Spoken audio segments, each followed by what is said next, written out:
iPad Pro. Apple's new M1 tablet is pretty much becoming a Mac. A new processor, 5G, a promising camera, Thunderbolt, and a high price tag. Apple's newest iPad Pro uses the same processors as Macs.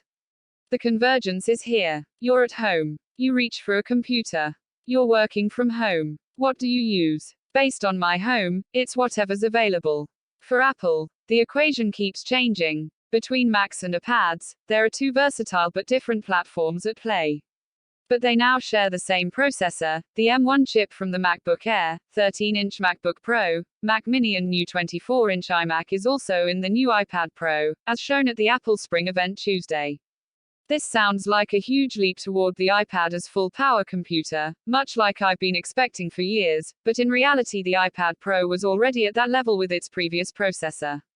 What's held the iPad Pro back is its software, which also limits how external devices like displays and external storage can be used. The newest iPad Pros sound like incredibly powerful race cars. But they're also priced that way. M1 promises even more speed gains, the 50% and 40% boosts on CPU and graphics power, respectively, for the new M1 chip compared with the A12Z processor on the 2020 iPad Pro sound great, but what do those mean? It'll depend on the apps that take advantage of them. The iPad Pros do look to further merge the rear LiDAR sensor, which uses an array of lasers to depth scan 3D spaces, with its cameras.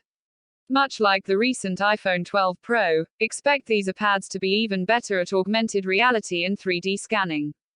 The iPad Pro still works with the Magic Keyboard, but expect more accessories via Thunderbolt.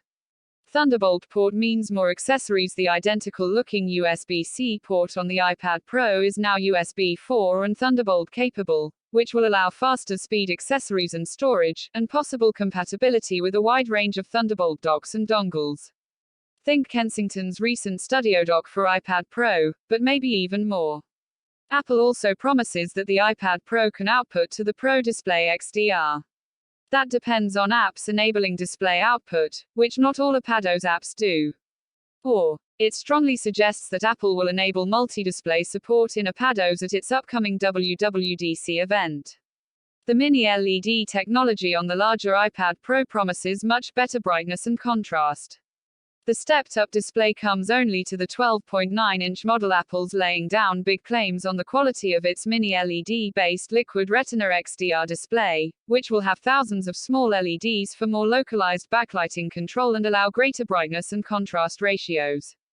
That new display will only be on the 12.9-inch iPad Pro and at a cost bump. The entry-level version is $1,099, £999, $1,649 and that only includes 128 GB of storage. 5G is here, but it'll cost you. I don't use cellular on iPads, mostly because I just tether to my phone. But these 5G-enabled iPad Pros do break new ground, being Apple's first 5G devices that aren't phones. Just adding 5G capability costs $200, though. You'll still need to pay for service every month, too. A new front camera promises better video chats. A new wide-angle camera introduces a face-following digital zoom feature Apple calls center stage. Much like Facebook's Portal, the camera follows whoever's speaking, even multiple people, and zooms to frame them. The feature should work across apps, but it won't necessarily fix the issue of direct eye contact on iPads. These new iPad Pros still have their cameras on the shorter end, instead of on the long edge, so chatting in landscape mode, which I usually do, since I use keyboard cases that dock that way, sometimes means I'm not looking directly at the camera. Will the new iPad Pro fix this issue? We'll see when I get to test it out, but center stage still sounds like a welcome feature. Price. Way beyond what most people would want. These iPad Pros are clearly not for people without a lot of money. As in, at least $1,000. The entry-level 11-inch iPad Pro starts at $799, £749, $1,199, and that's for only 128 GB of storage. Bump that up a bit and get an accessory, a Magic Keyboard or an Apple Pencil, and you're well beyond $1,000. The prices climb even further. A new 2 TB storage option, plus 5G, mean the 12.9-inch iPad Pro tops out at $2,399 without a single accessory. That is a lot. Apple's entry iPads are still in the $300 range, meaning the price range for iPads now spans several thousands of dollars. If you're considering the iPad your all-in-one production tool, which many people do, then the cost might be justified. Or if you just love having a really nice tablet for yourself.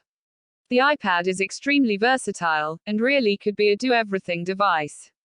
But it still isn't quite that for me yet, even after all these years.